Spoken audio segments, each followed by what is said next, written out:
Are you paralyzed at the thought of talking to potential users? Many startup founders, especially technical startup founders, are intimidated by this activity.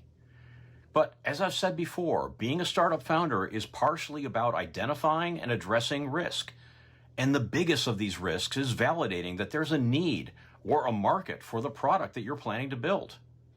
And while you may have come up with your new product idea without any outside feedback, market validation that you are focused on a problem worth solving is not optional.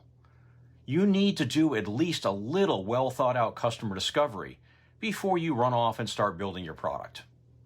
And before you ask, no, you cannot satisfy this requirement for validation by sending out email surveys or publishing a poll on LinkedIn. But let me address your biggest fear right up front. I'm not asking you to think of this as a sales opportunity.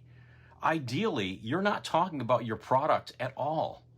This is just information gathering about the challenges businesses face every day, their current or past attempts to solve these problems, and hopefully a little clarification of which industries or job titles make up that Goldilocks buyer that hopefully will be your first customers. If and when you decide to build that product, you need that validation. The fact that this is not a sales activity tends to lessen the fear for some founders, but not all. And that's understandable. I know that for many, this activity is pretty far outside your comfort zone.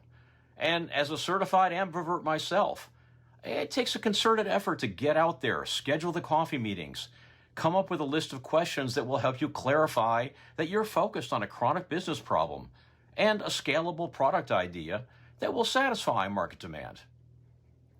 I've worked with startups that have had great results from their customer discovery interviews. Once they got over their initial hesitation, it wasn't that hard. But since we're in the Halloween season, please share your horror stories about customer or market research that you did and it kind of went off the rails. And what would you do next time to hopefully yield some better results?